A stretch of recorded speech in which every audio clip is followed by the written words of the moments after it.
In 1947, the wealthiest man in the world handed a 21-year-old princess a blank check at Cartier and told her to choose whatever made her heart sing. That same year, a Canadian geologist discovered a pink diamond lying exposed on the ground in Tanzania, a stone so perfect that experts still say nothing has ever rivaled it. And in 1942, a London society hostess left a young queen 60 pieces of jewellery in her will, with a note that read, "With my loving thoughts." These weren't heirlooms passed down through generations of monarchs. They were gifts, extraordinary, deeply personal gifts, from people who weren't born royal, but understood that the right jewel, given at the right moment, could shine across history. Today, we're exploring the most iconic non-royal jewels ever given to Queen Elizabeth II. These are the pieces that came from outside the palace gates, carrying with them stories of devotion, political ambition, international friendship, and the remarkable power of generosity. Let me tell you about the treasures that prove sometimes the most valuable gifts are those that acknowledge deep connection and respect. The Nizam's gift. Let's begin with that blank check at Cartier. In 1947, Osman Ali Khan, the Nizam of Hyderabad, was one of the richest individuals on the planet. His personal wealth was so legendary that he reportedly had enough money to pay off Britain's entire national debt. When he learned of Princess Elizabeth's engagement to Prince Philip Mountbatten, he didn't simply reach into his vault and send a check. He did something far more intimate and flattering. The Nizam instructed Cartier that the young princess should choose her own wedding gift. Think about that for a moment. He essentially handed a 21-year-old bride-to-be a blank check at the world's most renowned jewellery house and told her to select whatever made her heart sing. Cartier's designers worked directly with Princess Elizabeth, sketching possibilities, refining designs, incorporating her vision into every detail. She chose a diamond necklace of breathtaking proportions, a platinum piece set with approximately 250 to 300 diamonds, plus a matching tiara with detachable diamond floral brooches. What made this gift so profound wasn't just its monetary value, today estimated at $83 to $88 million. It was the message embedded within it. I trust you to choose what is beautiful. I want this jewel to reflect who you are. But there was more to this story. The Nizam was a faithful ally of the British government during Britain's military campaigns in India. His gift to the young princess came at a pivotal moment. India would gain independence in 1947. This magnificent gesture symbolized a bridge of respect and enduring connection at the very moment when the old imperial relationship was transforming into something new. Princess Elizabeth wore this necklace for her official portrait session with photographer Dorothy Wilding in February 1952, just days after her accession to the throne. Those portraits became the basis for her official image on postage stamps, currency notes across the Commonwealth, and diplomatic portraits sent to embassies worldwide. Millions of people saw this necklace without knowing its story, a testament to its iconic beauty and timeless elegance. Over her 70-year reign, Queen Elizabeth II wore it frequently at white tie events. She famously loaned it to Catherine, Princess of Wales, for significant occasions. The matching tiara, however, met a different fate. In 1973, the Queen dismantled it to create the Burmese ruby tiara, though she kept the 3 floral brooches intact. After the Queen's death in 2022, the necklace passed to Catherine, Princess of Wales, a gift from 1947 still commanding attention in the 21st century, now worn by a future queen. The Williamson Pink Diamond. Now let me tell you about that pink diamond found lying on the ground. On a day in October 1947, the same year as Elizabeth's wedding, 2 workers at the Williamson Diamonds mine in Wadui, Tanganyika, were walking across the surface of the property when something caught their eye.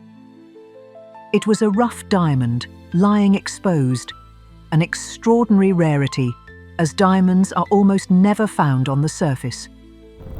They brought their discovery to Dr. John Williamson, the mine's Canadian owner, who immediately recognized its potential. It weighed 54.5 carats in its rough state. But what made it truly special was its color, a pale, luminous pink, one of the rarest shades in diamond lore.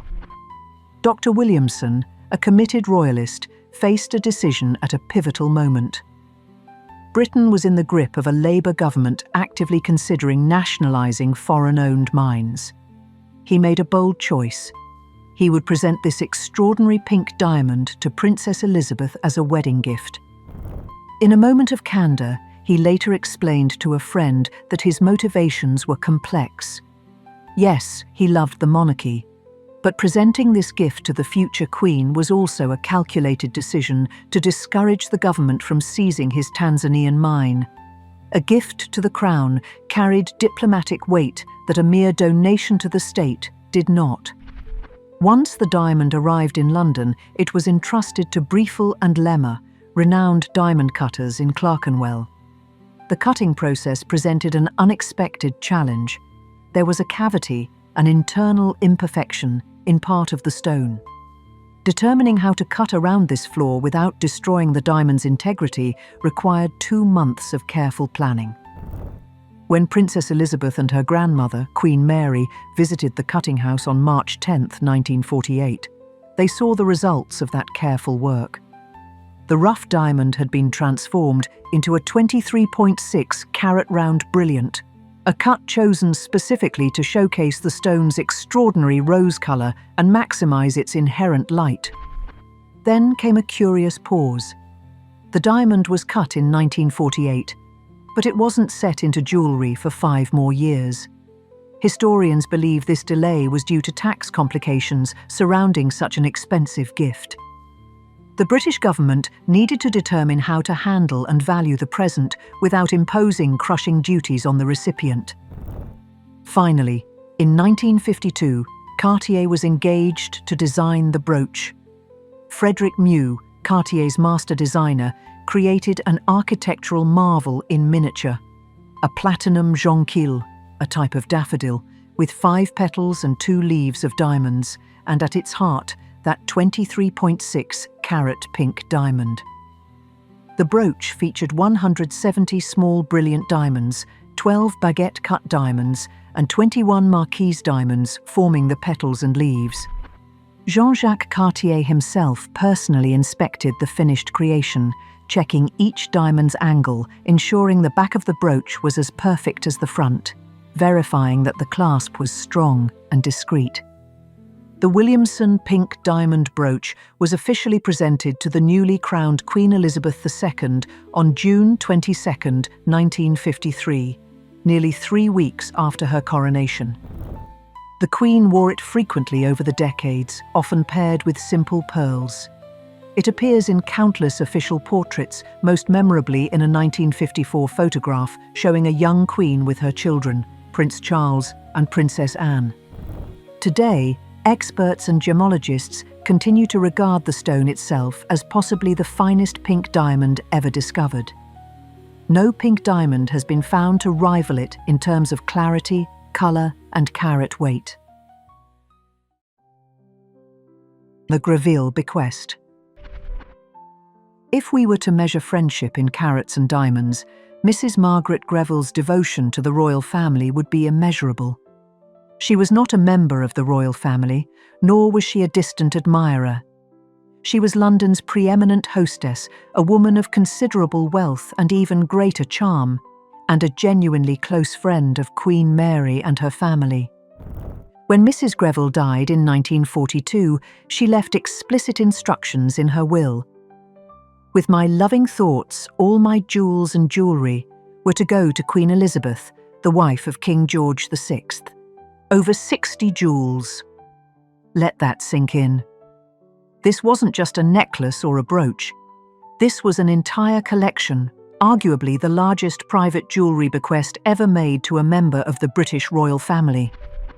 The collection included the Boucheron honeycomb tiara from 1919, multiple diamond necklaces, brooches, earrings, riviere pieces, festoon necklaces, and emerald pieces. To put this in perspective, when the will was announced, the estate was valued at £1.5 million, equivalent to millions in today's currency.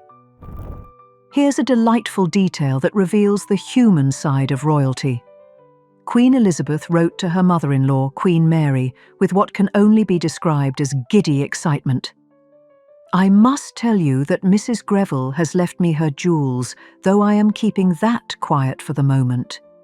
The Queen Mother wanted to enjoy her good fortune privately, to carefully examine each piece, to understand the history and craftsmanship before making these treasures public. There's something wonderfully relatable about a queen needing a moment to process receiving 60 pieces of priceless jewellery from a beloved friend. The Queen Mother wore pieces from the Greville bequest throughout her long life, and when she passed away in 2002, much of the collection was inherited by Queen Elizabeth II. Today, these pieces remain among the most iconic in the royal collection. The Greville Emerald Kokoshnik tiara was loaned to Princess Eugenie for her 2018 wedding. Various Greville necklaces, brooches, and earrings have appeared at countless state occasions, worn by multiple generations of royal women. The Greville bequest proves that sometimes the most valuable gifts are those that acknowledge deep friendship and personal connection. Gifts that say, "I know you will treasure this as much as I have." The Brazilian Aquamarine parure.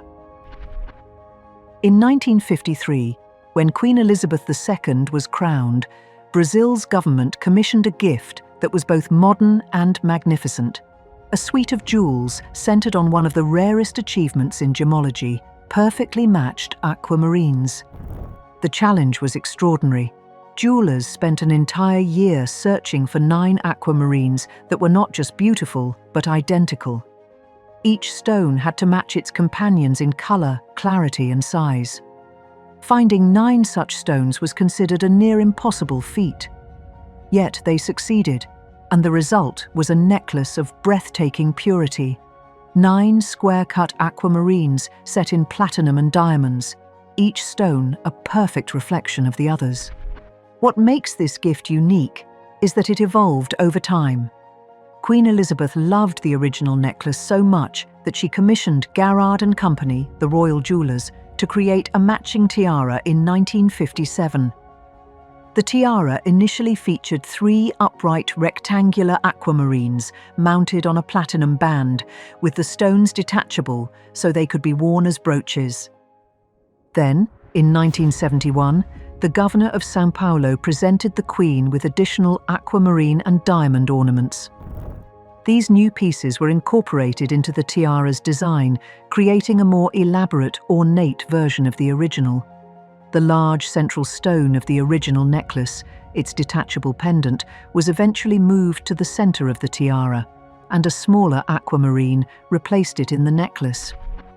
This living, breathing parure tells a story of how royal jewelry isn't static. It's adapted, reimagined, and worn according to the Queen's changing needs and aesthetic preferences. Unlike many pieces in the royal collection that draw from historical or ancestral sources, the Brazilian aquamarine parure is distinctly modern. It represents the industrial 20th century, with its emphasis on geometric precision and perfectly matched stones. Yet it has proven timeless. The Queen wore it regularly throughout her life, not just at formal state occasions, but for various events and tours. As recently as 2011, during the Queen's visit to Australia, the tiara made a public appearance, proving that even a nearly 60-year-old gift could still command a room. The Courtauld Thomson Scallop Shell Brooch. Sometimes the most meaningful gifts come with a wish attached. Winifred Hope Thomson was the daughter of Sir Courtauld Thomson, a prominent Scottish industrialist and philanthropist. When she decided to leave her scallop shell brooch to Queen Elizabeth in 1944, she included a remarkable stipulation: the brooch should be passed from queen to queen in Britain as a symbol of continuity and respect. She wanted this small but exquisite piece of jewellery to become a living heirloom, connecting successive queens across time. The brooch itself is a diamond scallop shell design with a single pearl at the centre, made in 1919 by the goldsmiths and silversmiths Commandreliltend. The scallop shell has long held symbolic meaning in art and jewellery. It represents pilgrimage, journeys, and the beauty found in nature. The pave setting of brilliant diamonds and the small diamond drops suspending from the main brooch add movement and sparkle. The Queen Mother wore the brooch throughout her long life, cherishing it as a mark of respect from a loyal subject. Most touchingly, she wore it on her 100th birthday in August 2000, choosing to adorn herself with this particular brooch as she celebrated a century of life. When the Queen Mother passed away in 2002, the brooch was inherited by her daughter, Queen Elizabeth II, who wore it frequently during her 70-year reign. The Queen wore it to important family occasions, diplomatic events, and memorial services. She selected it for her granddaughter Zara Phillips's wedding in 2011. She wore it to welcome foreign monarchs to Britain and to mark anniversaries related to her mother's life and legacy. The brooch became so associated with the Queen that many royal watchers learned to recognize it as a signal of particularly significant occasions. Today, the scallop shell brooch is worn by Queen Camilla, who carries forward the wish that Winifred Hope Thompson expressed over 80 years ago: that this beautiful object would connect the women who wear the crown, passing from one queen to the next as a tangible symbol of continuity, respect, and the enduring bonds of affection between a nation and its sovereign. The Godman necklace. And here's where it gets interesting. Sometimes a gift's mystery is part of its magic. Frederick Duquesne Godman was a noted naturalist and zoologist. While travelling in Bavaria in the 1890s, he purchased a striking diamond and emerald necklace. The seller suggested, or perhaps Godman himself believed, that the piece had once belonged to Empress Josephine of France, the wife of Napoleon. The provenance was never confirmed. The Godman sisters, who inherited the necklace after their father's death, held on to this family story for decades. Then, in 1965, the elderly sisters did something extraordinary. They wrote to the Lord Chamberlain's office at Buckingham Palace, suggesting they possessed a piece of jewellery that had once belonged to Empress Josephine, and that might be of interest to Her Majesty, Queen Elizabeth II. Sir Francis Watson, who served as the surveyor of the Queen's works of art, was assigned to investigate. He carefully examined the necklace, researching Empress Josephine's known jewellery and comparing it to the piece in question. His conclusion: while the necklace was undoubtedly beautiful and potentially historic, he could find no definitive proof that it had belonged to Josephine. This is where most stories would end. A gift with unverified provenance would typically be politely declined by the royal household. But the Godman sisters' generosity and clear devotion to the crown moved the Queen. In a rare move, Elizabeth II accepted the necklace anyway. More than that, the Queen invited the Godman sisters to Buckingham Palace for a private audience, a gesture of genuine thanks and recognition of their generous gift. The sisters' desire that the Queen possess this piece, regardless of its mysterious history, was touching enough to overcome concerns about provenance. Queen Elizabeth II wore the Godman necklace primarily at events related to France, honouring the tradition of the Josephine connection, even if that connection remained unproven. The necklace appeared at state dinners and diplomatic receptions throughout the 1960s and 1970s. Today, the true origins of the Godman necklace remain a beautiful mystery. What we do know is this: two devoted sisters loved their father's treasure enough to part with it, believing it belonged in the hands of the nation's queen. And a queen loved her subjects enough to accept a gift with an unverified story, choosing faith over proof. That, perhaps, is the real treasure in this tale.